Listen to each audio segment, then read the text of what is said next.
Let me start my video. Got it. Yes, already done. Okay. Your video is on, audio is also good. All right. Dear participants, good morning, good afternoon, good evening, depending on where you are attending this webinar from. Today's lecture is on the economic impact of migration. And this lecture will be delivered by our very own Professor Vinod Kadria, President of GRFDT. I now have the distinct pleasure of introducing Professor Kadria, who has been teaching, or who has been the professor of economics, education, and migration for almost over 3 decades at Jawaharlal Nehru University, JNU in New Delhi. He was chaired in 2017 to 2018. He held an inaugural Indian Council for Cultural Relations chair on contemporary Indian migration and diaspora at Rutgers University in the United States, and was a key commentator in the processes that led to the 2018 UN Global Compact on migration and on regular and safe migration. He served on various editorial boards and of reputable journals, and he's also serving as board members on international organizations dealing with the issues of migration and diaspora. So he's also the co-convener of Metropolis Asia and a member of the IOM's Migration Research Leaders Syndicate. Professor Kadria has a number of publications to his credit, and there are too numerous, so I'm not going to mention except the most recent one that he co-edited, which is the famous, IOM World Migration Report 2020, which we are using as a reference book for our course and for migration and diaspora research. Now, without much ado, I am going to hand over the mic to Professor Kadria to deliver his lecture now. Professor Kadria, it is our distinct pleasure and honor to have you to speak to us on this very, very important subject. Please, Professor Kadria. Thank you. Thank you. Thank you, Dr. Raj, for that very generous introduction. It's a pleasure to be back in the classroom after a while and to speak on a subject which is dear to my heart, on the economic impacts of migration. I'm particularly glad that this series of sessions in the certificate course on GCM has been done second time here and has benefited not only the participants but also the speakers, including myself. So this has been a great learning process, and I think this interaction is enriching for all of us, and I look forward to myself benefiting from this interaction once I have spoken, and then I would look forward to comments and questions and other things around which we may have some discussion. And as I always say in my classroom, that it's a healthy sign to have large number of questions, but it need not follow that all questions will have answers. We may not find the answers today, but if we keep the quest on, then one day we will find answers to some or most of the questions. Having said that, I think it's a vast subject to speak on economic impact of any particular activity. And here we are talking about economic impact of migration, and that too in the context of the GCM. So it has a narrow perspective from that point of view, but I would like to begin with a wider perspective in terms of not going into the dimensions of economic impacts or examples of economic impacts that we have been hearing about, but in terms of developing a perspective in terms of how to understand economic impacts. And for that, perhaps we need to begin with uh, this basic question of what is economics. That takes me to the first undergraduate class that I myself might have attended more than half a century ago. And some of you who are students of economics would find it refreshing for me to quote Alfred Marshall that what is economics is a study of man in the ordinary business of life.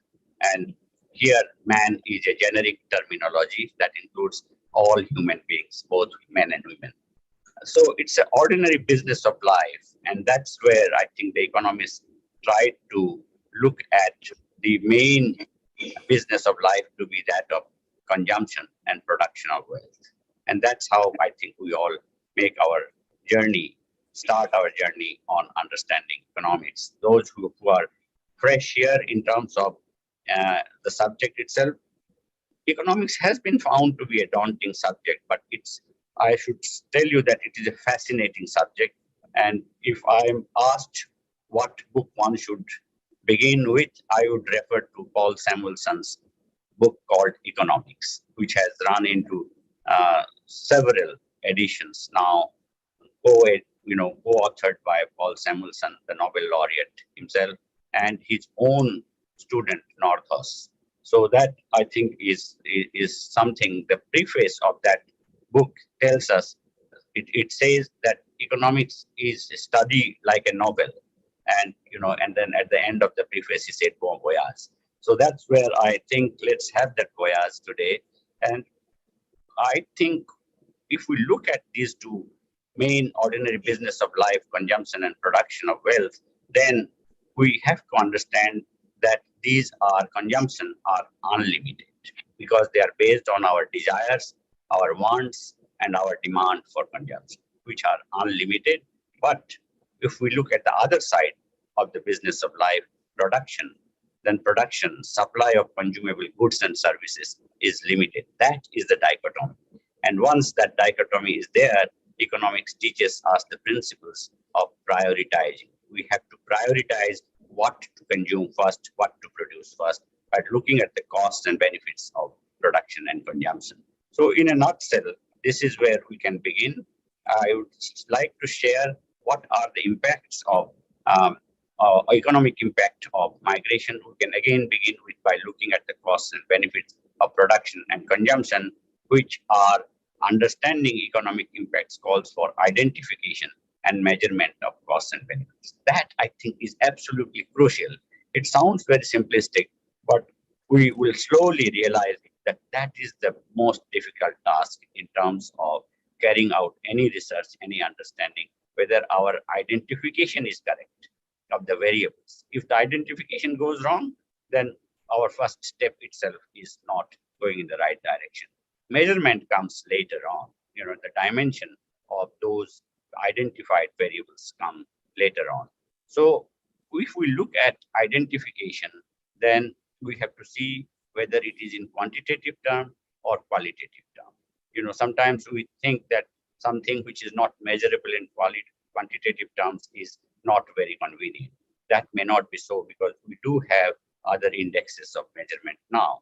So when we come to measurement, the simplest binary that we have is in terms of either numbers, cardinal measurement, which gives us a dimension, or if we do not have numbers, then the ranking, the ordering in which first, second, third, and fourth, that itself can tell us something about the measurement. It does not tell us by how much they are different from each other, but they do tell us something or the other. Having said this, I would say that we must begin by looking at the four factors of production. That without these four factors of production, the activity of supplying goods and services cannot take place. And going back to the basic economics, these are classified into four types. Land, which is the gift of nature. Now, land does not mean soil only. It means space. It means many other things which were considered to begin with as the gift of nature. They may now be man-made.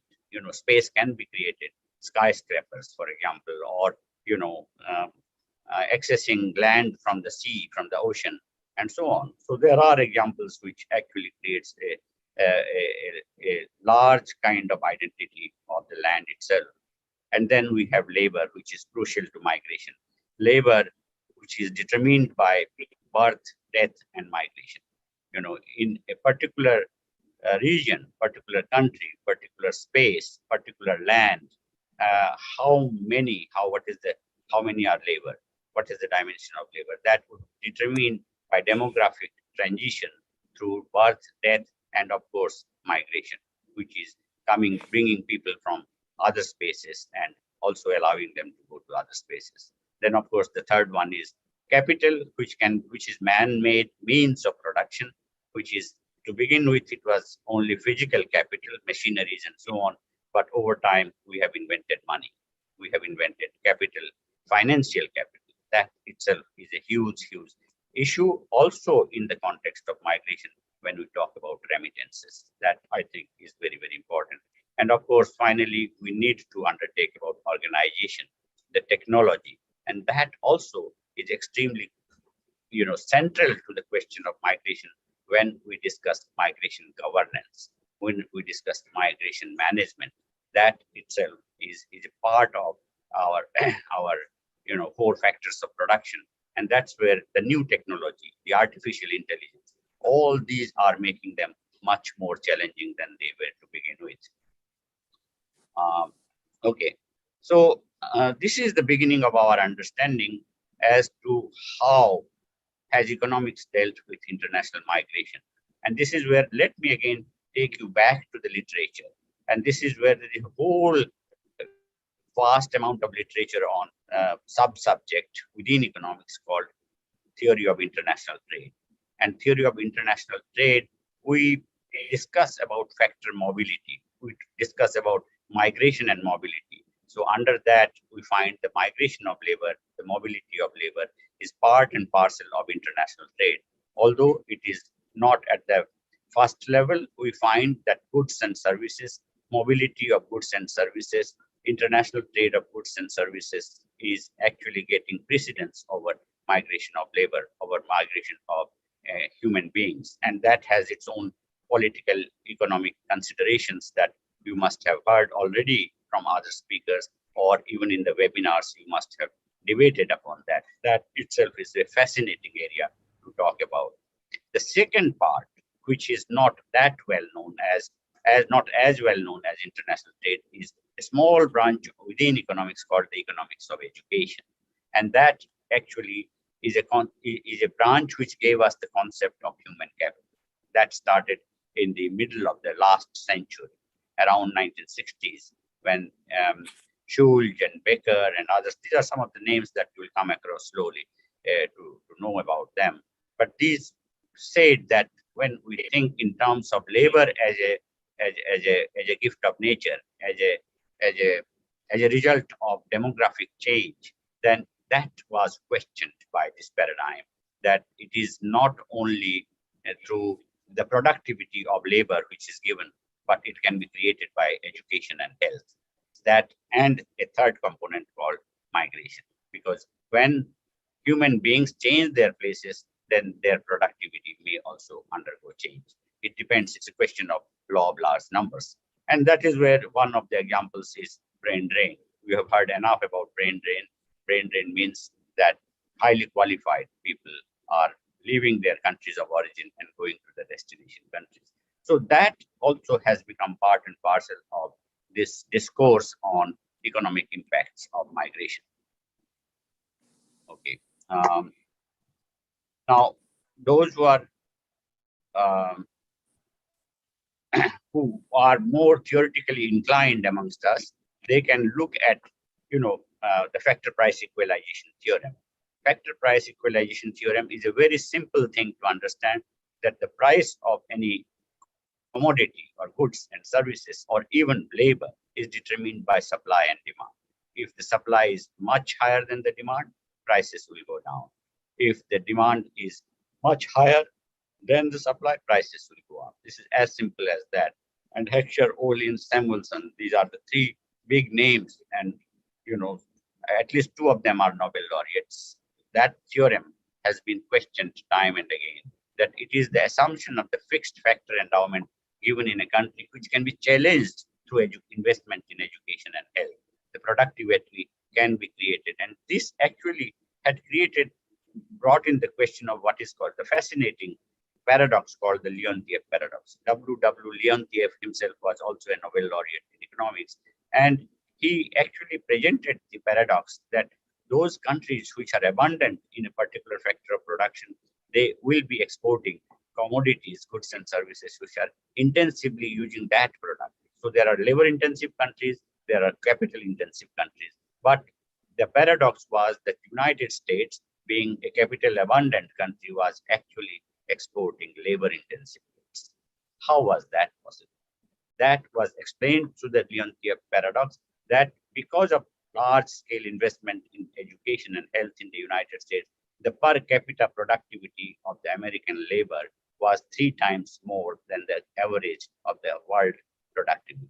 So this is where I think it is fascinating, and I would like to refer you to a very, I always suggest that my students should always acquire a copy of a dictionary of economics. And the best dictionary to keep with you is the Penguin Dictionary of Economics, which is, you can keep it in your bag, carry it with you.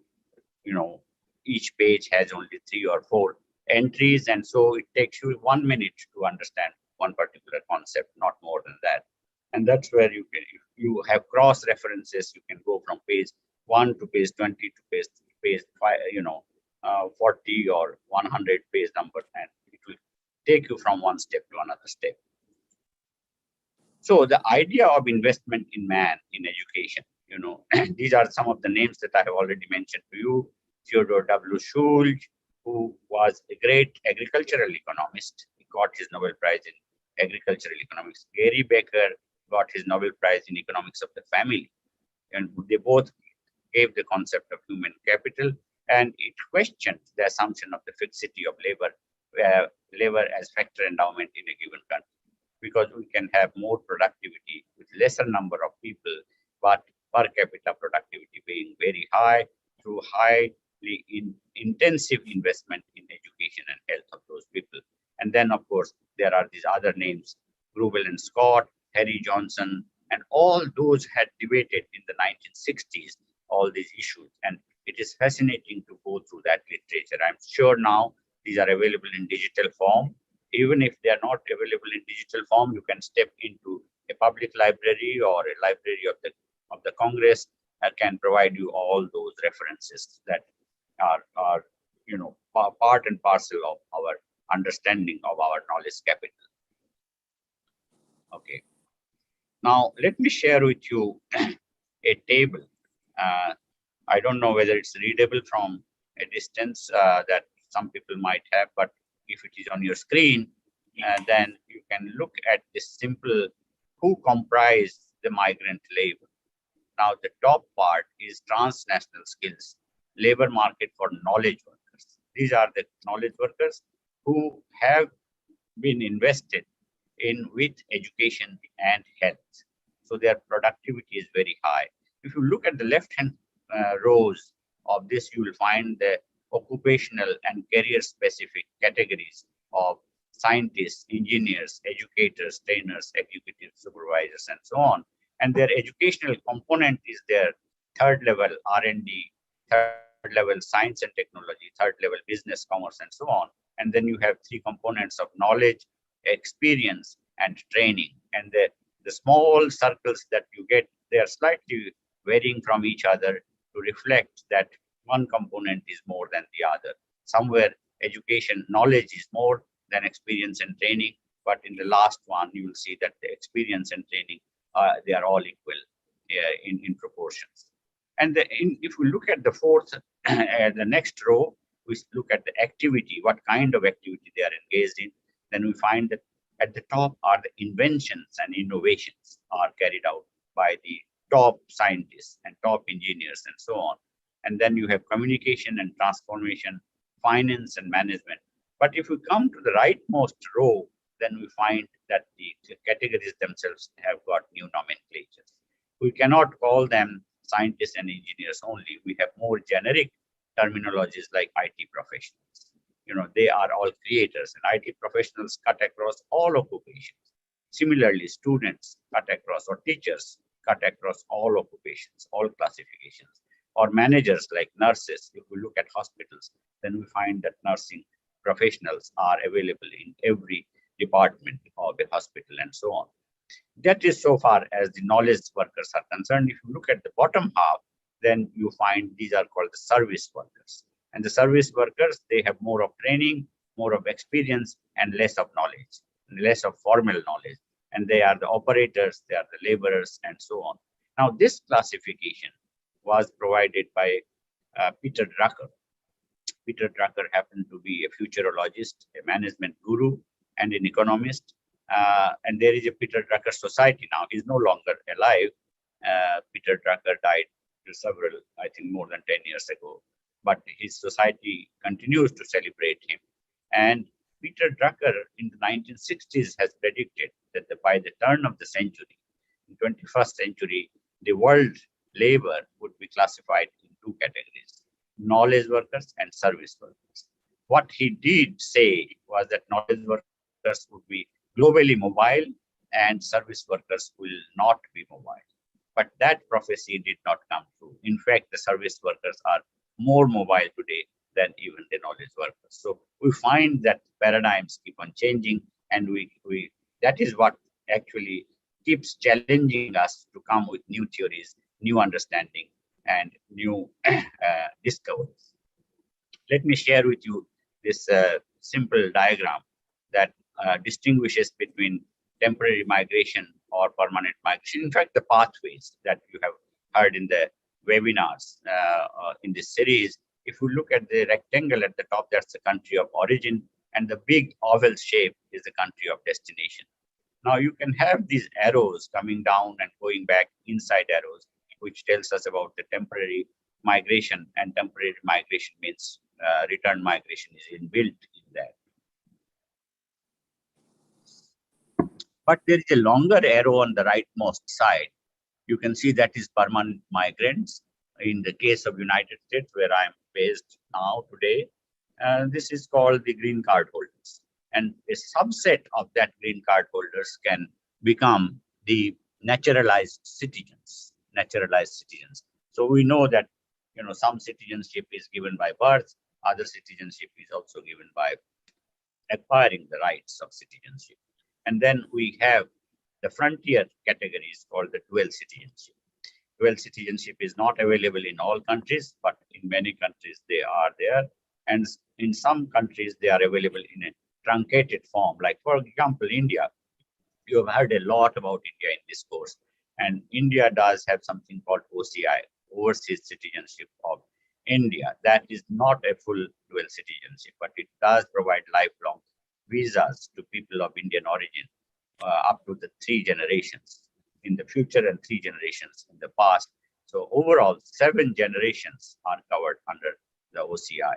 That can happen. We can have a discussion later on these categories. But once they have the dual citizenship, you can see that is a double-sided arrow, means the mobility is back and forth. You can go back to the country of origin any number of times. If the length, a particular length of time, you can stay there, you can come back, and there's no fear of facing barriers when you are coming back, returning to the destination country. We always talk about return migration to the home countries, but when we go into the domain of dual citizenship, then we also discuss the return migration to the destination country. That, I think, is something which is something new that we need to discuss. So the stereotypes, when I say new, something new to be discussed, then the question of what is old. The old can be still gold, but it can also be a stereotype, that we keep on, that envelops our mind and does not allow us to go into new discoveries, into new innovations, and so on. So when we say that at the macro level, the discourse has not progressed beyond identification of three economic benefits to the countries of origin, because we are discussing economic impacts, the benefits and costs. So the benefits to the origin countries are of three types that we have discussed many times. Remittances has been talked about a lot. Transfer of technology has had occupied some of the space, but it has receded into the background. But at some point in time, UNCTAD, for example, United Nations Conference on Trade and on Tariffs and UNCTAD and Tariff and Development. I may be wrong in that acronym because that's not in use very much now. But there is a large number of studies carried out in the 1970s by UNCTAD, country by country study, in terms of transfer of technology. What is miring the transfer of technology discourse is the quality of the technology. It is the outdated technology which is transferred. The frontier technologies do not get transferred. Countries do not want to share them. And even if they share, the royalty price is very, very high. So it is not a free flow of knowledge in that sense. One can go into WTO discussion and other considerations about intellectual property rights and so on, which is very much connected to transfer of technology. And then we have return migration with value-added human capital. Are they coming back to the country of origin only when they are retired, or are they coming back to the country of origin when their productive life is still on? And are they coming back only physically or also mentally? These are the questions of return migration when we discuss about benefits of migration to the country of origin. So with some empirical measurement of remittances and some anecdotal evidence of return migration, we do not see much discussion of these in negotiations and contestation of the brain drain versus brain gain between origin and destination countries. We do hear about these, remittances will go down during COVID times, 23% recession in remittances and so on. But we do not go beyond that to what use the remittances are being put to. Because when we discuss about benefits, that it has to be end use of the remittance that is to be crucial, not in terms of billions of dollars and so on, which also keeps fluctuating in terms of its value because of inflation, because of the price rise and so on, or exchange rates fluctuations and so on. So we have to also see the 1 and 3, remittances and return migration. These are very current issues. We need to look at the flip side of these two. Transfer of technology is still, as I said, is a complex issue, with royalty issues under the WTO considerations. We can also go into those discussions, those who are interested. So the cost to the origin countries that have receded into the background are 4 types. We talked about the benefits, remittances, transfer of technology, and return migration. But when we come to the cost, then skill loss of the migrants. Sometimes it is being said that huge amounts of remittances are coming and that compensates for the brain drain. Does it? The question is, does it? Because if you want doctors or engineers in the economy, then no amount of remittances can compensate any country for that. If the population is very ill, if the ill-being of the population is high, then no amount of remittance can ameliorate those if the doctors and the nurses have left that country. There are many countries in the South Pacific, island countries, where you will find that entire hospitals have collapsed because whatever small number of nurses or doctors were there, they have all left. Same is the case in Africa. You will find that many African countries, it's very crucial. Those numbers are very, very important. Or Latin America that we hardly talk about. So these are, I think, issues that we need to bring forward. Skill loss of the migrants, investment loss in migrants, education and health. That is very important. That is where money is important. What amount of money, what amount of resources are going into education and health, and whether migration is adversely affecting those investments. Because we understand that as diaspora grows, then remittances go down. The remittances stop flowing back to the countries of origin. And these are the resources which go into education and health. So these are comparative pictures that we need to take into account without going into the value judgment of saying this is good, this is bad. We first have to understand what is the scenario. That itself is important. Identification itself is important before going into measurement. And then, of course, the psychic cost of separation of migrants. Are the migrants happy people? Big question mark.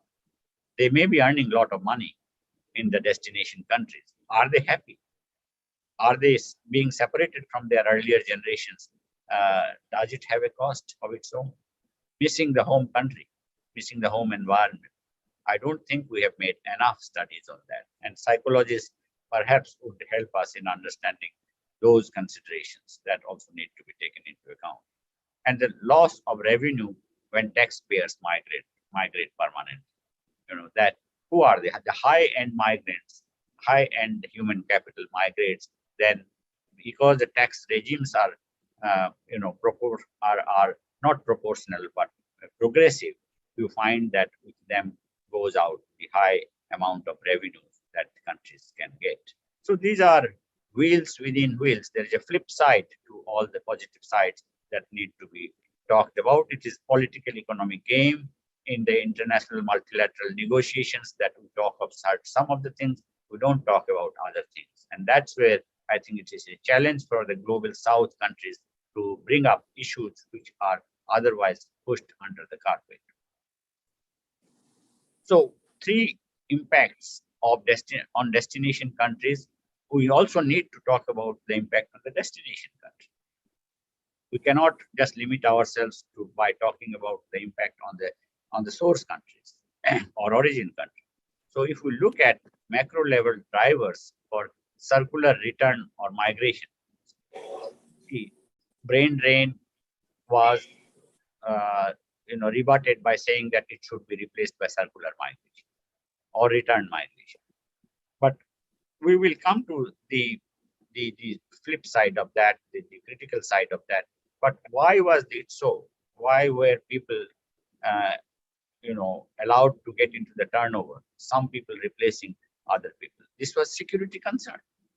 The security concern is a huge cost to the countries of destination in terms of allowing new people to come and old people to be turned back.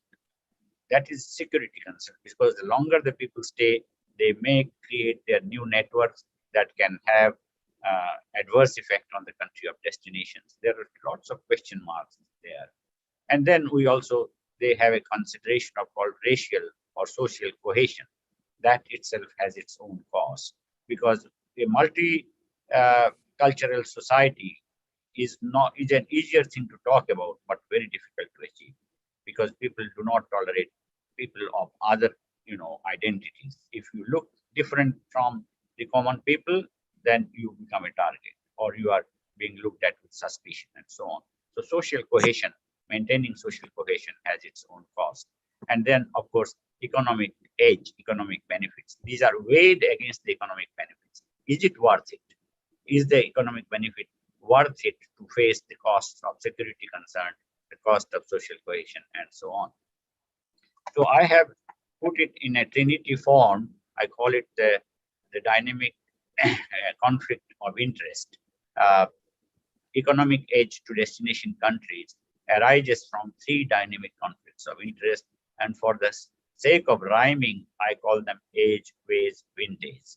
Now, age is a very primary consideration of demography in the countries where labor is concerned, because if the labor becomes old, then it becomes unproductive. And so many countries you find that because of longer longevity, expected life expectancy is going higher, and people are living much longer life, but they are becoming dependent on the working population. And so that's why you find that temporary migration is encouraged to bring in newer people, younger people, and sending back older people to their countries of origin. It leads to high turnover to replace older with the younger cohorts. And that, I think, is a crux of the temporization of migration policy. If we find from age to the wage, then we find that if workers, younger workers are coming into the country of destination, then of course their wages would be lower than the senior workers. And if they are getting lower wages, then they are not only because they are temporary, they do not get pension benefits. And their perks are also low because they are not senior people. So the total wage cost of production of goods and services becomes lower. Same pair of shoes are being produced at a lower cost with a younger workforce, which is temporary and which is not getting pension. So that gives tremendous advantage to the country of destination in international trade because of the cost saving. That I think we need to take into account, and that actually triggers the temporization of migration policy. Why destination countries prefer to have temporary migration rather than permanent migration? This is because it gives them an advantage in international trade. And finally, vintage. Vintage is the latest capabilities of having inventions and innovations and discoveries and so on. This is embodied amongst the students, even younger workers, for future workers. Students are not even workers now. They are going to be workers in the future. But countries are competing against each other to have students, overseas students, because 80% of the overseas students don't go back to their countries of origin. They will stay there, spend their best productive years in the country of destination and contribute to development of science and technology in those countries. And that's where why we find that students are at the forefront of migration streams nowadays. That also has a bearing on the remittances. You know, the remittances, now who pays for this, for the cost of education of these overseas students? That also is a question that we need to take into consideration when we talk about economic impact of migration. Now, 65% of the cost of education of overseas students is borne by their own families, whether by borrowing, by dissaving, by whatever means are available to them. Scholarships comprise only 10% of the cost, and the remaining 25% of the cost comes from third sources in terms of charity organizations, in terms of so on and so forth. If you are interested, you can look at the Open Doors publications of international education, and you will find all the data there. So that is where you find that a large part of the remittances that we talk about coming to the countries of origin actually flows back to the countries of destination in terms of financing the education of their students in those countries. We don't even talk about it. I have called it the silent backwash flow of remittances that needs to be taken into account. Let me give you an example. Today we talk about India. India receives the highest amount of remittances, more than 80 billion US dollars per year. What proportion of that goes back to the country, out to the country of destination from India as funding for education? 15% of that goes out of the country, and that is only so far as the fee, the overseas education tuition fee is concerned. The living cost is a separate matter. So, you know, it provides a market for commodities, for goods and services and so on. So you can see how the chain is, you know, built through the migration, and those things are part and parcel of the economic impact that we need to take into account. It's a question of time horizon, whether we are talking about in a shorter time horizon or a medium-term time horizon or a longer-term time horizon. That's where the costs can turn into benefits. In the short run, cost can become benefits in the long run, or vice versa. The short run benefit can actually turn out to be the huge cost in the longer run. That, I think, is very, very important to keep in mind. How much time do I have, Raz? I think you have enough time. Let me see. What's the time now? I am just listening so carefully. You have 15 more minutes before it's 9 o'clock, I think. Excellent. Okay. I think in today's context, we cannot discuss economic impacts without bringing in COVID-19. COVID-19 has brought newer dimensions of costs and benefits of migration. One that you have heard enough about is the stigma of migrants being carriers of infection. Now, people were welcoming high-skilled migrants, low-skilled migrants, medium-skilled migrants. But the stigma of migrants being carriers of infection has made them nobody's baby. They are not welcome in the countries of destination. They are not welcome in the countries of origin. And you have heard enough stories during this series of sessions only that, when the migrants come back home, they are not being received with warm welcome. Because it is being suspected that they will bring in infection, new infection. And then we find, what about the migration of COVID-19 warriors? Now, who are the COVID-19 warriors? They are the COVID-19 warriors. A large proportion of them are migrants, international migrants, the doctors, the nurses. They are the visible part of the international migrants, the warriors. The invisible parts are scientists who are actually working backstage in the invention of vaccines and other kinds of,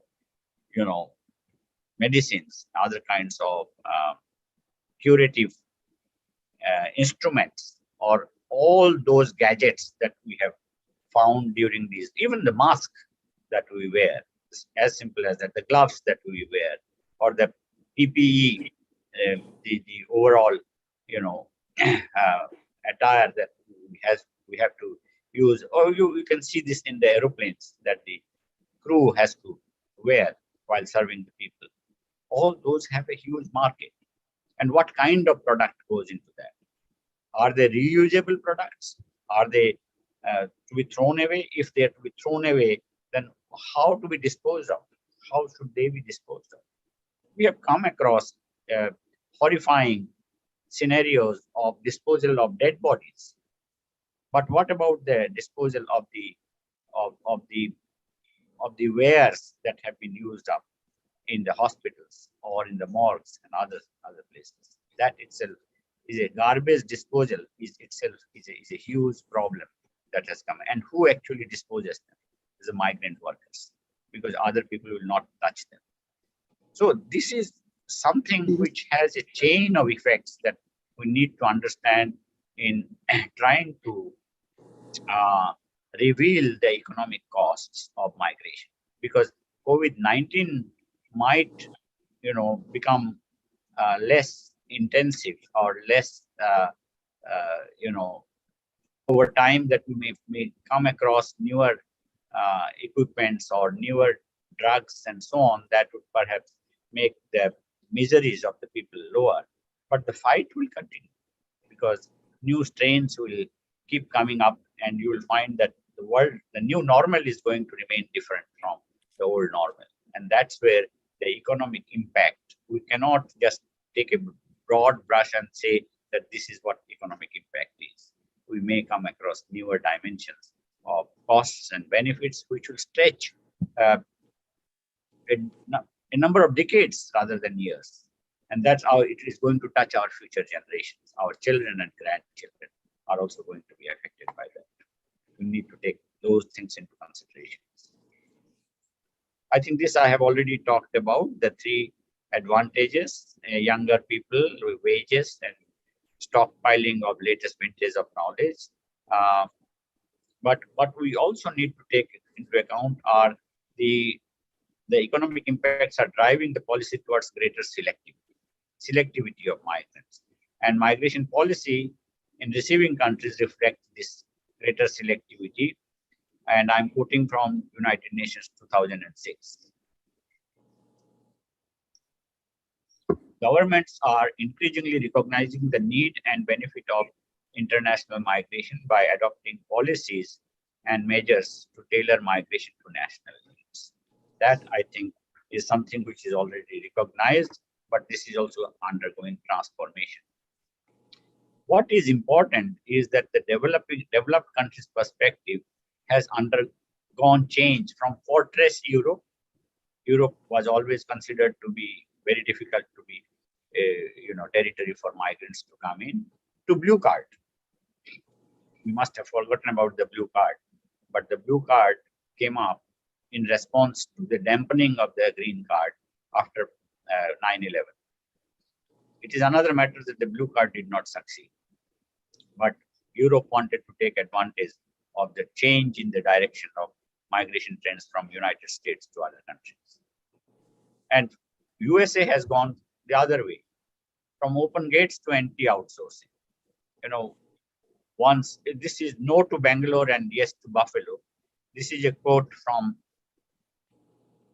President Barack Obama, his presidential campaign, when tax cuts were being given to countries that had outsourcing in Bangalore.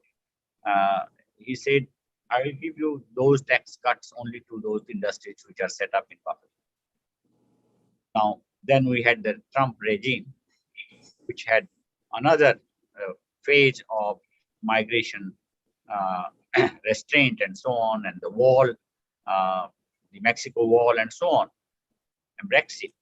Or if you look at what is happening to Rohingyas, or what is happening in Australia, what is happening in Spain, all those considerations give us, contrasting pictures about what is happening, what is considered to be a cost and benefit to countries concerned, and what are the economic impacts that the regimes of the countries would either welcome or not welcome. The GCIM report of 2005 had said that this distinction between skilled and unskilled workers is not helpful. It fails to do justice to the complexity of international migration. While skilled and unskilled workers may have different levels of educational achievement, all of them could be legitimately described as essential workers.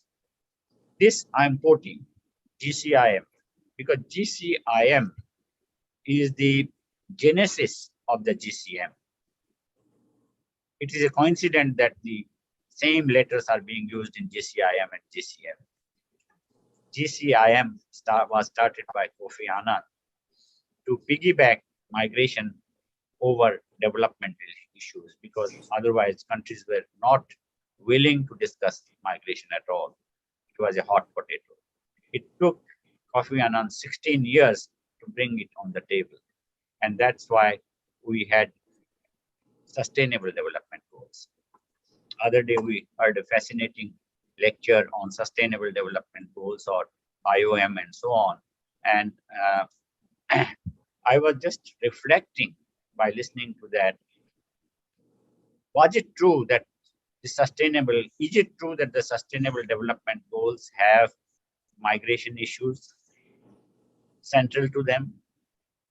We may take solace in that, but the hard fact is that it was not part of the 17 goals. It was forgotten deliberately. Millennium Development Goal had 8 goals. It was a baby only for the global south. Global north was not part of it, and migration was nowhere.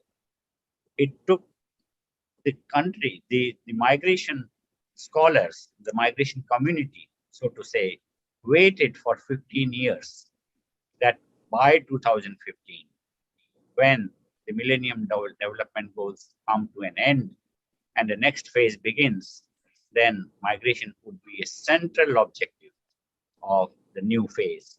The new phase came as Sustainable Development Goals in 2015. The 8 goals were transformed into 17 goals, but migration missed the bus once again. And then we tried to console ourselves by trying to take the magnifying glass and find in which target number 10.4, this and that, 100 out of 169 targets. There is a word called migration. There is a word called nobody should be left behind. There is a word called remittances and so on.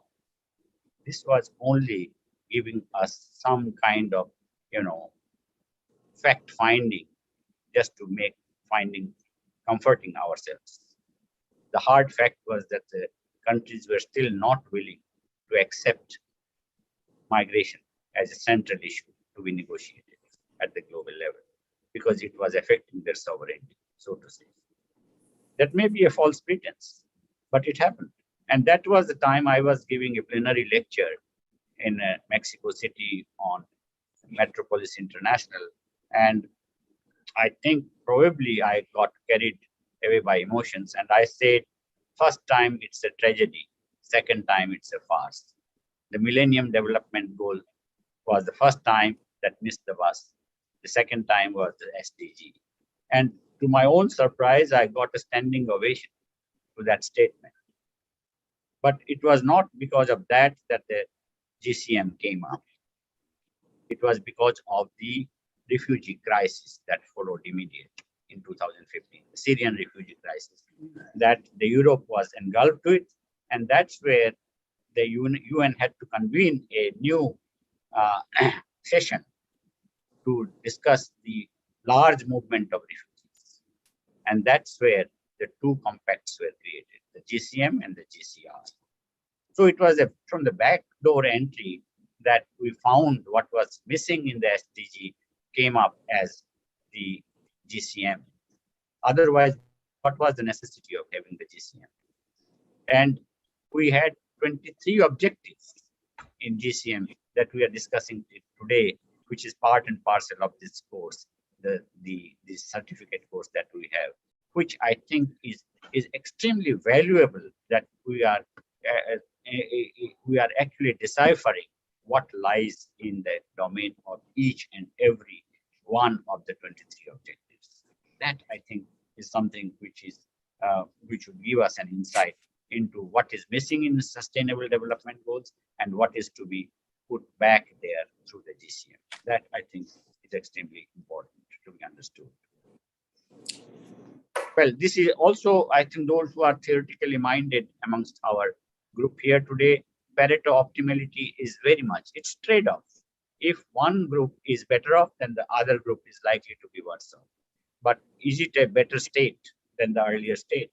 If nobody is worse off, but some people are better off, then certainly we will say it is a better off condition. So Pareto optimality is that kind of situation. And migration always would have economic impact. If it leaves nobody worse off, but some countries, some migrants better off, then that is a preferable situation. That, I think, we need to understand.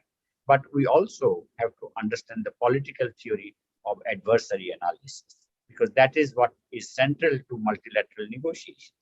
In multilateral negotiations, the world is divided. It is not a level playing field.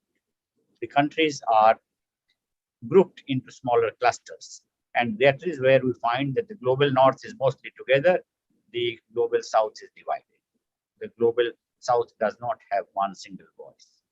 And that may be their own creation, but it may be also precipitated by the global north working towards that.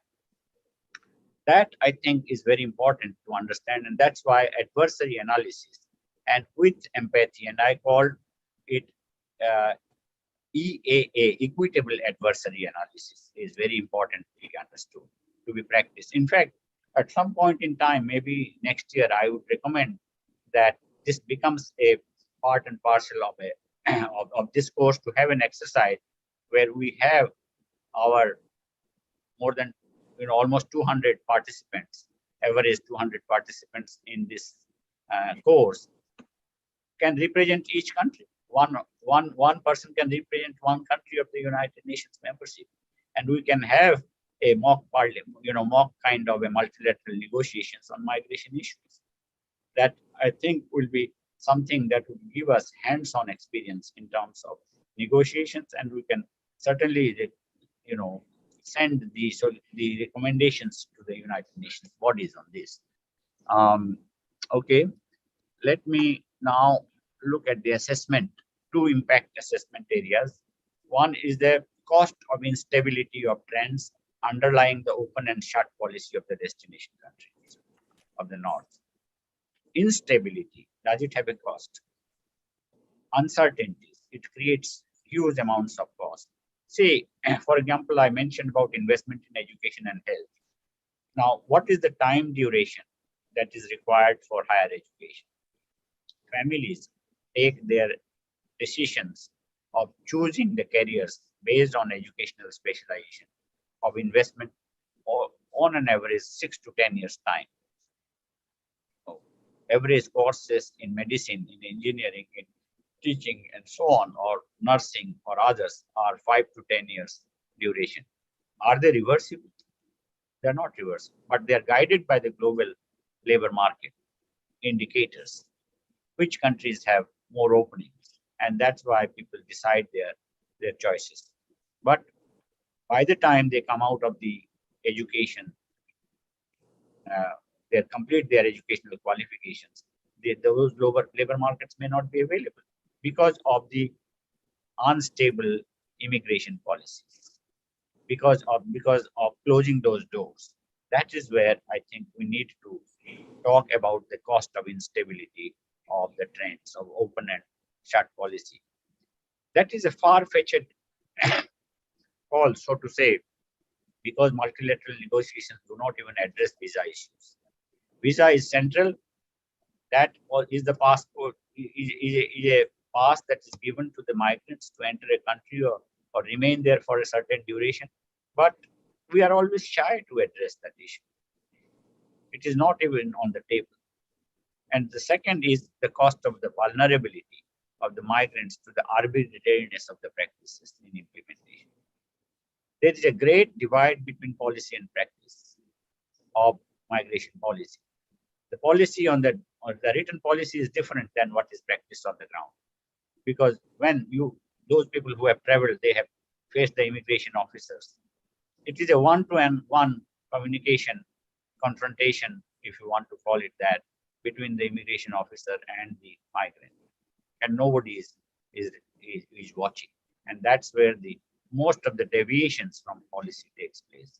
That's where the migrant is most vulnerable. And that vulnerability begins in their own country when they apply for the visas.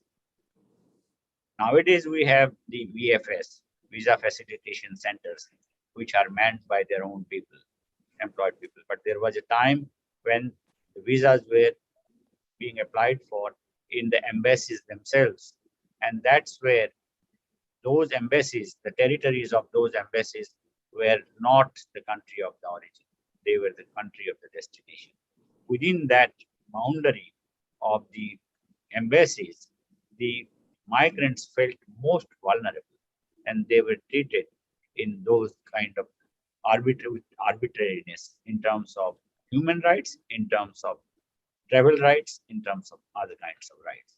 You need to have stories to find out individual stories of miseries and other kinds of discriminations that had taken place, and they still continue to take place. We need to take stock of them. So I would say there are two conditionalities. One is that of time horizon, of short run or long run, internationally justifiable best before guarantees with expiry dates. That is very important.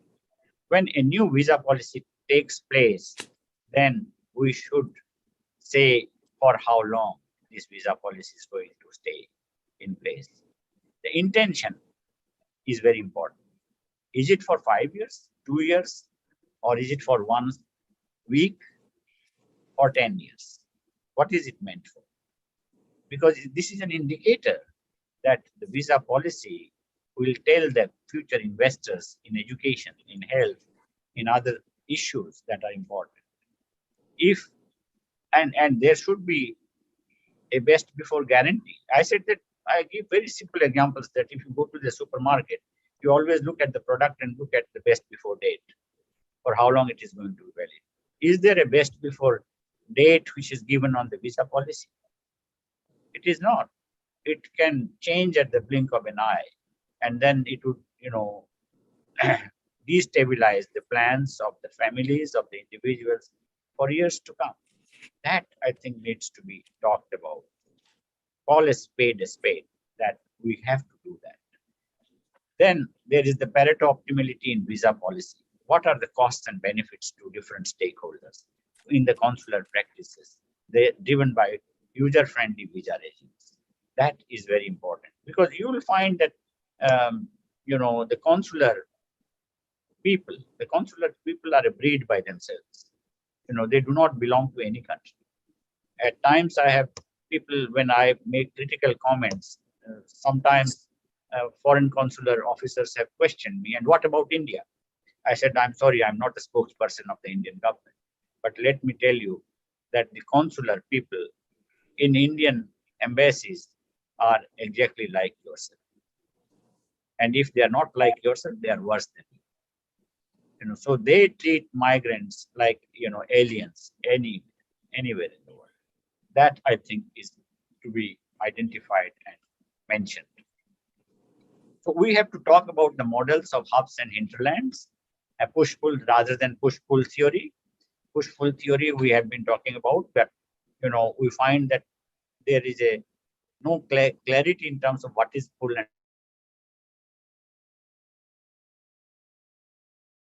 and what is push. So we have to understand, and destination regions are also overlapping.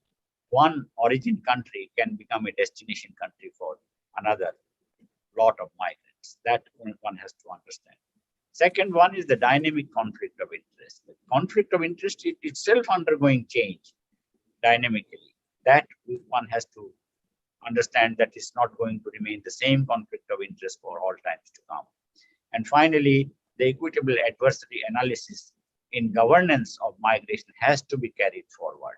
We have to practice it. We have to debate them. We have to say I have to step into the shoes of my adversary and try to look at the issues concerned with empathy, not in terms of trying to outsmart the other.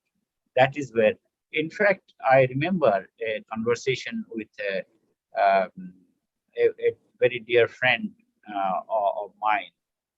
He used to say, well, I think this is an area, migration is an area where there's a lot of dishonesty by countries concerned. And that, I think, we have to be brave and say that, well, this dishonesty has to be called out. They have to say that this dishonesty cannot continue.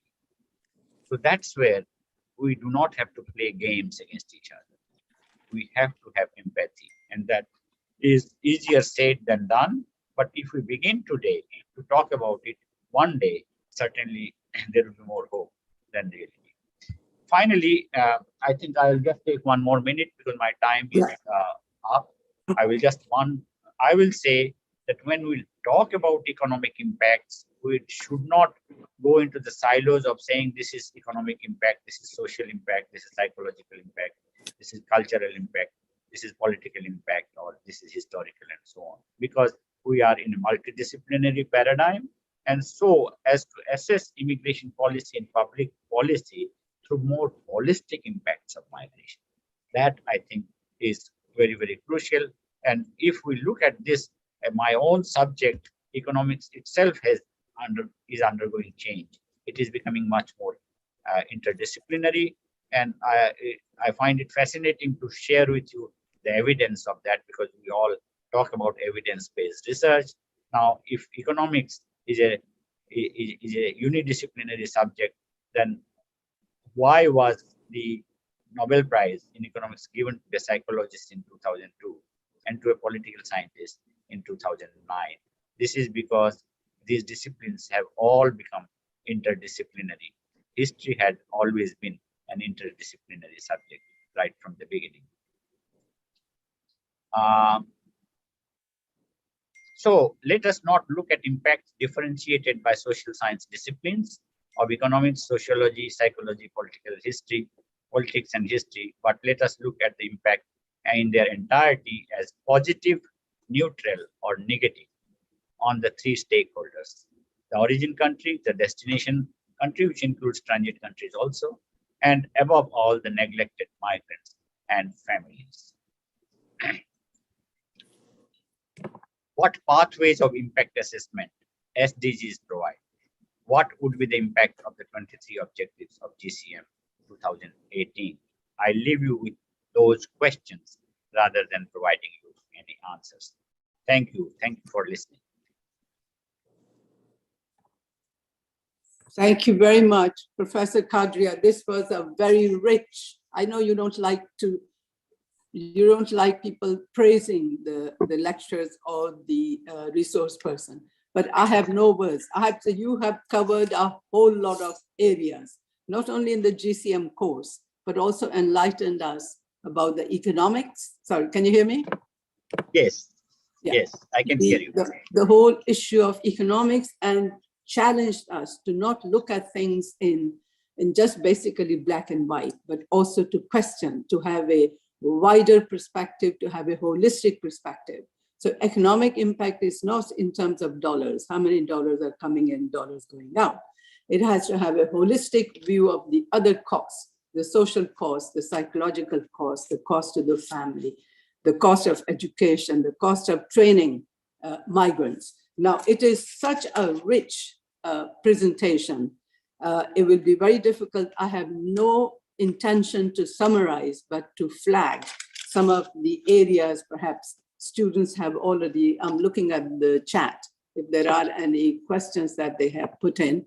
I think they are as, shall I say, so impressed, they don't know where to start, what sort of questions to ask.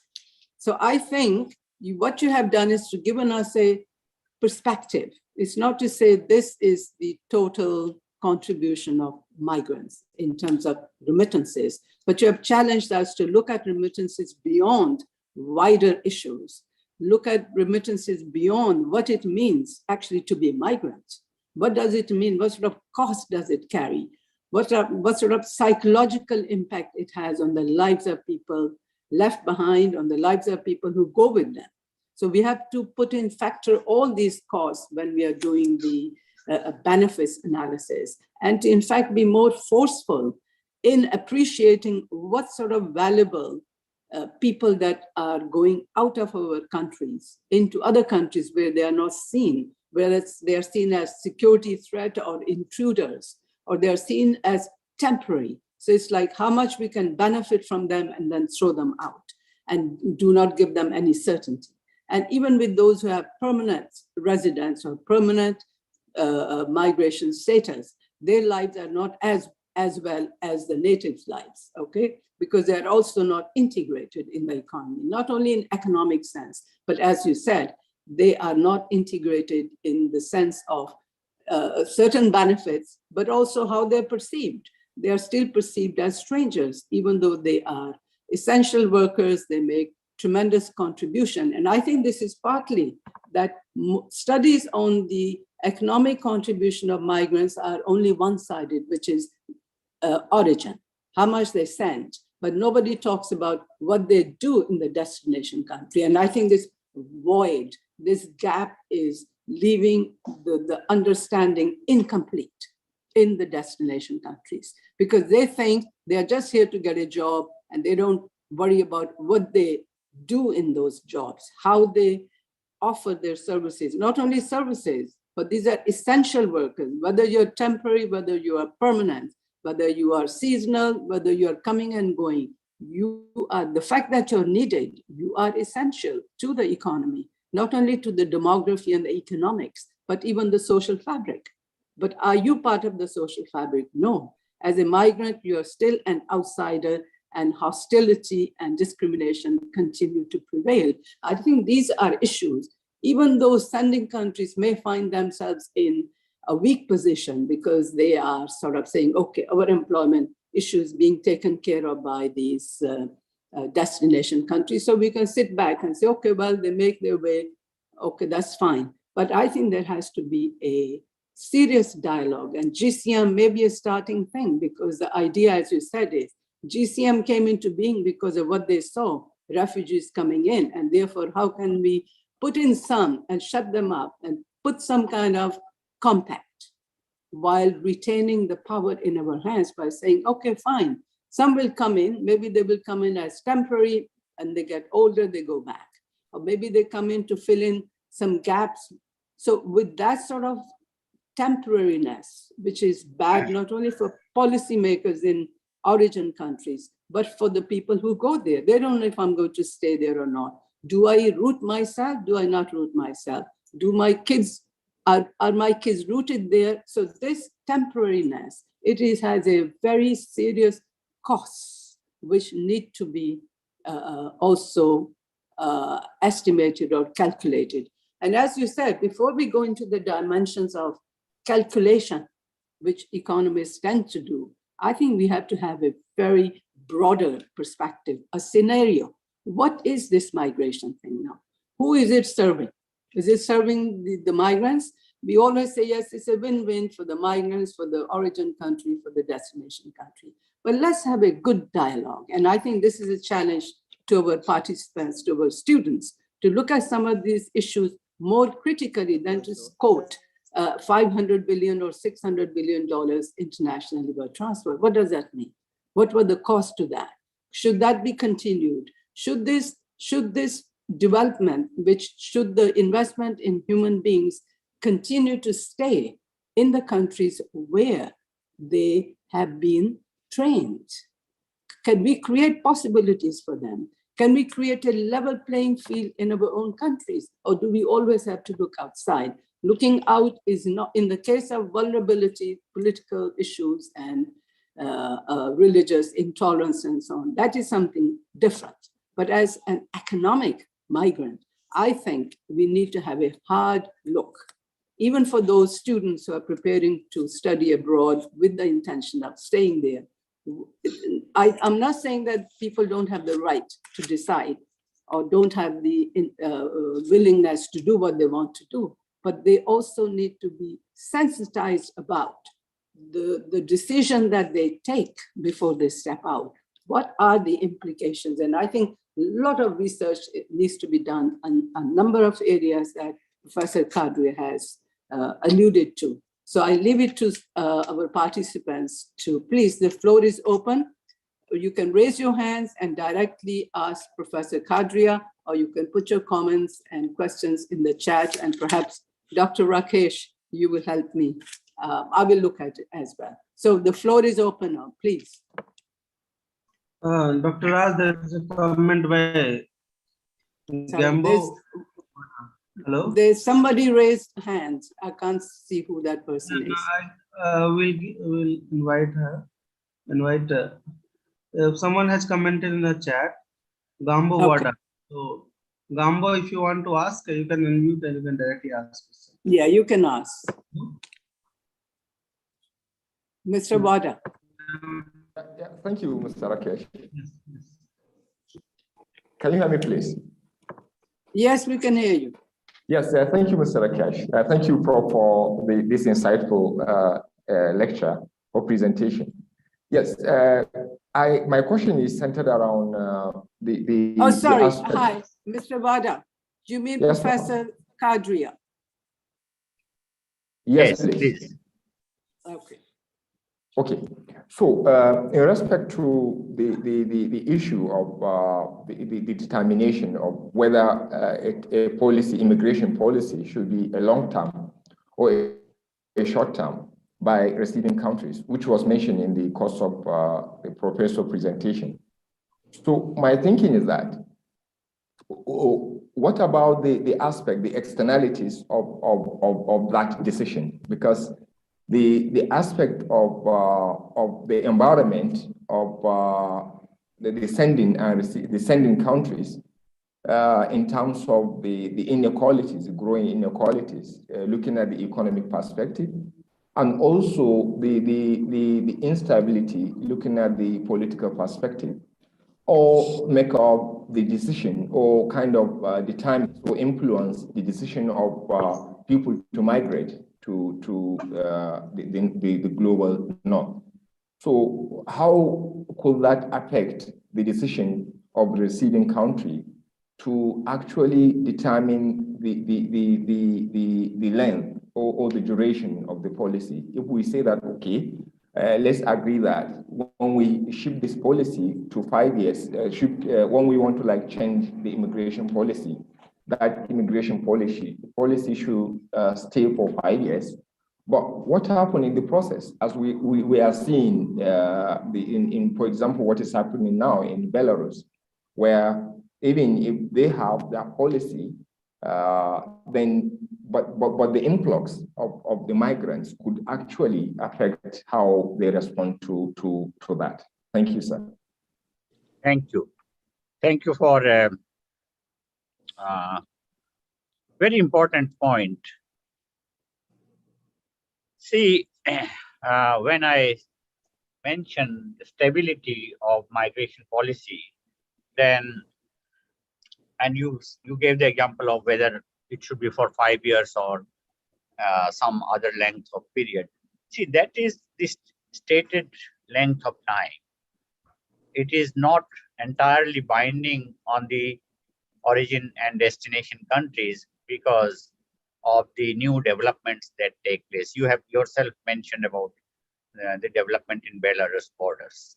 Now, under those circumstances, the countries certainly will have their rights to change their policy at that point in time. But short of that, if there are no trade cycles, for example, no business cycles, or no Brexit, or no that kind of sudden changes that are taking place, then the immigration policy will not be fiddled with.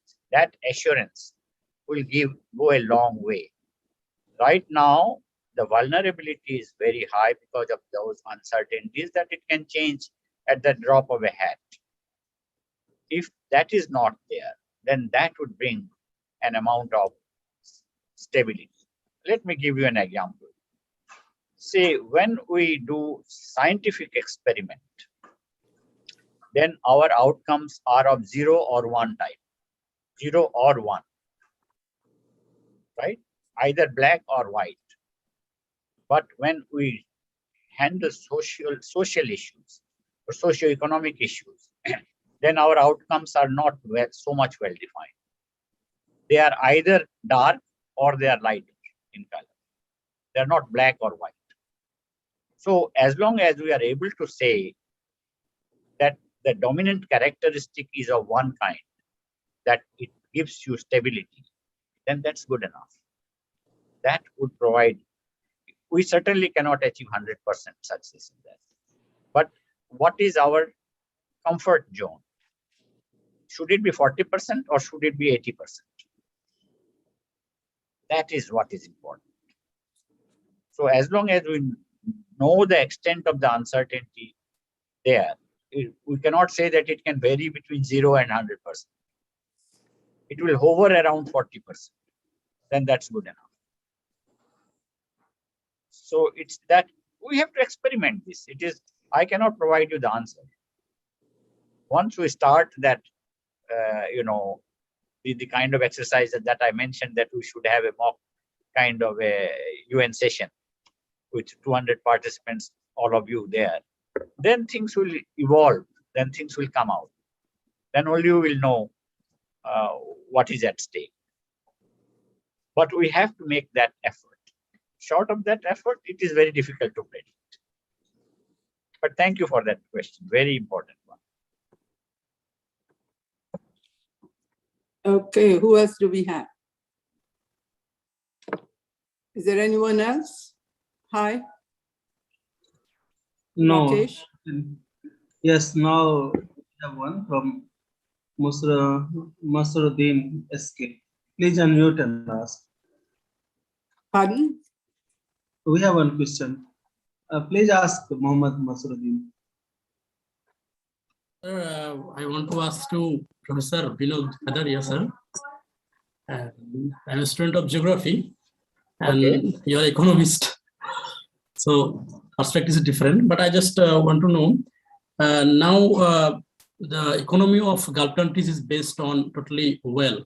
I mean, oil, after the oil boom in 1970s, so a huge labor migrant from ASEAN, especially from South Asian countries, went there.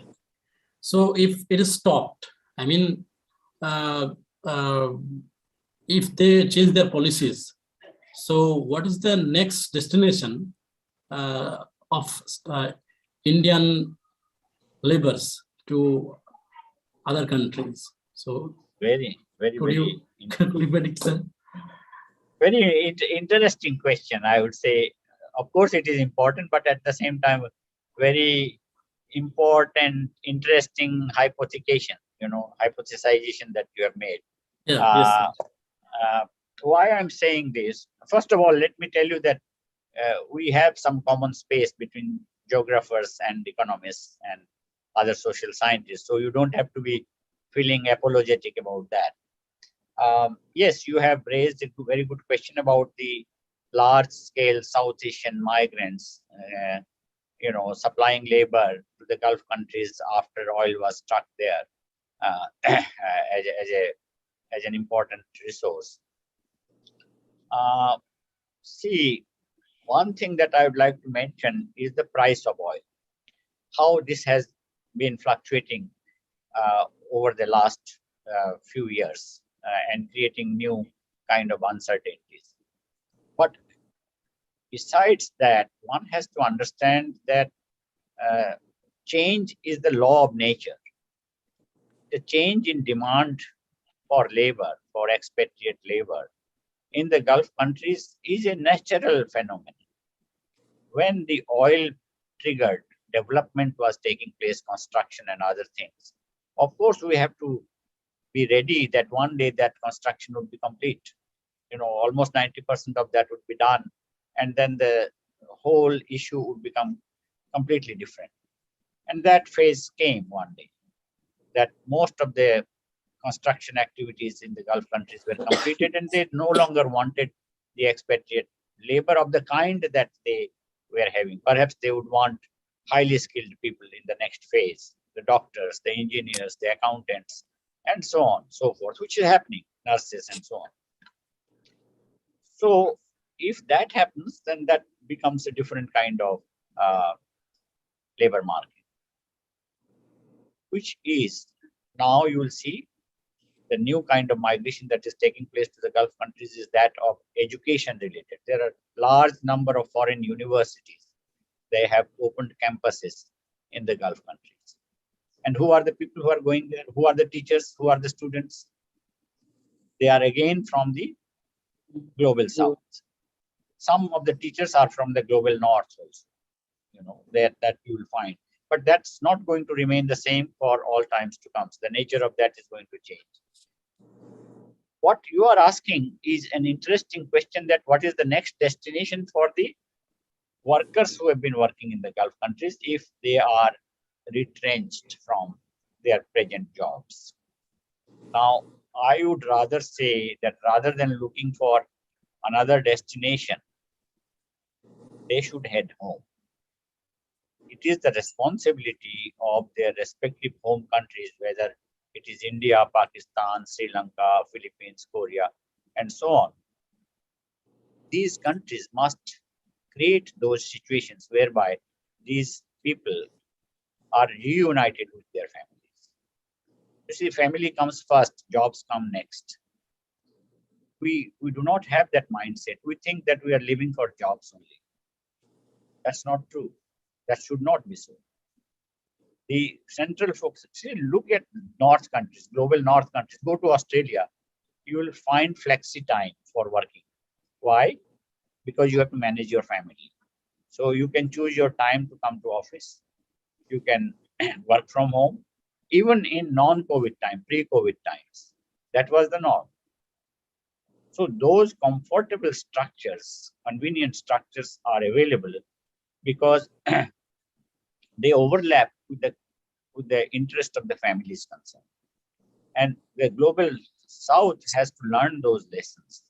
I'm not putting the entire blame on the global North. It is our own doing. Our own governance mechanisms are so weak and truncated that we have interest groups within the country. So I think other day somebody said that, I think it was Shabri who mentioned that let us not look at one government which is a monolith. It has different parts, the different departments, and they are pitted against each other. They don't all think alike. It is not like Indian government is one monolith, unique identity. There are so many departments which also have their own conflicts of interest. So that's where I think we need to look beyond these destinations and think in terms of whether it can be, rather than temporary return home, can it be permanent return home? If it can be permanent return home, why not give them better standards of life? Why should they remain separated from families, generation after generation? If they find another destination, that would be, recreating those situations, which would be not desirable. I don't have a complete answer to your question, but I can think that I'm trying to reflect on on the issue that you have mentioned. I think there are no more questions. Is there anyone else? Is there any? Yeah. I have last one from Tapiwa. Tapiwa, kindly unmute and ask. Tapiwa Mucheri, yeah. Thank you so much. Thank you so much, Prof. Kadrina. And that was so insightful. We have noted through your presentation that, and previous presentation that we have received, that there seem not to be genuine dialogue around the issues of migration, especially with respect to issues of bringing countries to account in as far as commitments towards opening the space for migrants is concerned. Yes, with due respect to sovereignty of countries, but what we have noted in one presentation that we attended, there was talk of so many countries and regional blocks where countries have not ratified the movement of persons agreements and protocols, be it at an international level or regional level, as such as it may be. So the issue that I really note from this presentation and other presentation is the issue where we haven't had genuine dialogue. There might have been attempts through the GCM and other means, but we are lacking genuine dialogue around issues of binding agreements and protocols, and probably consideration of having a watchdog.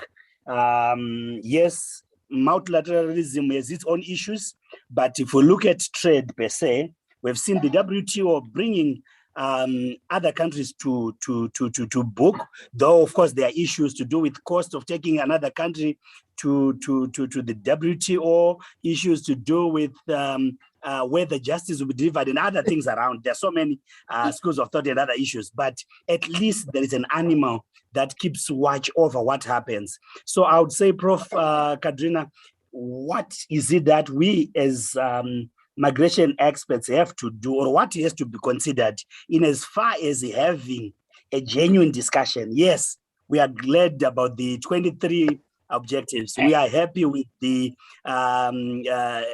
SDGs where 10.7 and others pick on, but what brings the binding aspect, the enforcement issues, those that seem to be of concern to me. I hope I've said something. No, absolutely. Absolutely. I mean, you have put your finger into it, and that is the sensitive part.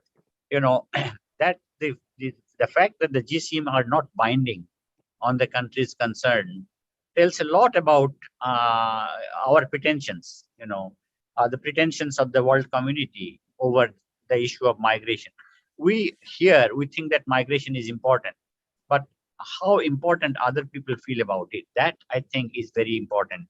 WTO, relates with trade and commerce and things like that, and intellectual property rights. That's where the retaliation is recognized. Countries, retaliate against each other, and then there is a binding norm which is being put into the articles of the WTO. That I think is very, very important. Even then, we find that some countries are, subjected to arm twisting, which does not take place with respect to other countries. But that is the reality. That is the reality, and that reality has to be recognized in the context of migration also, because it is, after all, the movement of mobility of human beings. And that is where not making it binding on the countries is a big loophole. And that only calls the shots in terms of saying that it is a lot of pretension.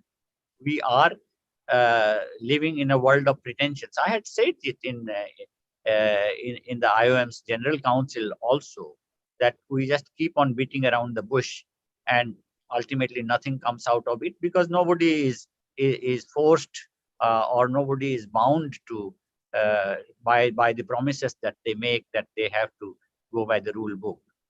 So if we give that kind of a liberty that you can deviate from the norms without any warning or without any justification or rationalization, then we can go on talking about it at ad infinitum.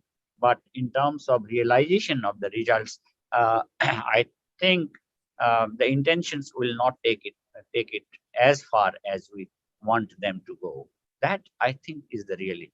And that's where forum like this, where you are representing more than 100 countries and are in a number of close to 200 on the average, have to have multiplier effect of your own students or your own seniors or whoever I think this campaign has to be taken further to bear fruit. And as I said, call a spade a spade. We must have that courage to say that we are a pretentious lot. Thank you. Okay, so can we now, I think the time is finished. Rakesh, Sir? are there any more? Yes, Doctor. Sir, may I ask one more question, please? Yeah, please. Sir, actually you mentioned many things, and this is a very important sentence for me. You What told is your that name? my name is MD Musaruddin. I just asked you for Musaruddin, that. Yeah. Okay, So fine. you said we don't live only for work or for being a labor. We live. We need to live for our family also. That is most striking sentence today, and it should be given importance. Sir, thank you for your insightful lectures. I have learned many more things from your GCM programs. And sir, one thing that's sometimes what happens, people from the rural areas, they go to other countries, and it is not only it is not decided by their family members only. Sometimes the young people from young generations, so they are influenced by their peer groups, their friends, or like that. So, but in contrast, the new economics or labor migration framework allows and says that it is a family decisions. So sometimes it's a mismatch in case of India, I think. And another thing is, can the wage differential be put into the push-pull factor framework? Can you say the last thing again? Sir, actually, the people from India are going to Gulf countries for better payment or better wage, like that. And is it related to or can be categorized under the push-pull factors or like that? Well, see, whether we call it push or pull, these are the two sides of the same coin. First of all, because if your own circumstances in the rural areas, as you said, within the country are not attractive enough for retaining you, then you have to find your livelihood somewhere else. And that's where, whether you call it push-pull or whether you call it the immigration policy determined variables, it does not make any difference to you as far as a micro entity, the family or the person concerned who is a migrant from the family, who is asked by the family to go abroad and look for livelihood and earn money. That part is concerned. It's a very, very personal thing, and that's where you have to carry a large number of surveys, ask people what they think about it. It's very difficult to generalize this and say that it applies, one model will apply everywhere. That will not happen. I would rather say that in terms of peer groups and pressures are always there, but ultimately it is the family. See, for example, the Human Development Report. If you look at Human Development Report, evolution of Human Development Report, why was it brought forward? Prior to that, it was the per capita income, which was the indicator of well-being of countries or communities. But Amartya Sen, Mahbubul Haq, and etc., those forward-looking economists, they found that it is not serving. We need a vector index, right, rather than a scalar index, and that's why they involved education, longevity, and other and per capita income. Put all of them together to create a Human Development Index based on quality of life. So, quality of life, how do you measure that? You have to measure that at the family level. Whether your parents, your grandparents, your children and grandchildren, 7 generations are happy enough people, the feel good factor is high enough. Those are considerations that vary from family to family, from people to people. And that's why no matter what index we create, those indices are not going to be perfect. They may be, as I said, close to your earmarking of 80%, satisfying 80% or 40%. But we have to decide what that standard will be. Will it be close to 40% or close to 80%? So it is a gray area. We cannot have an answer which would satisfy everyone. But thank you for asking that question. Is very, very vital. Okay, I think Thank we you, should sir. close now. We have gone over time. Let me take this opportunity to thank Professor Kadria very, very much. On your behalf, on my own behalf, we have learned a lot, and there are a lot of challenges he has put forward to us. And let us think about this. I think the presentation or the lecture will be on the YouTube. So in case you're looking for more information or you want to go through the lecture again to see what are those issues that he has highlighted that you would like to reflect on.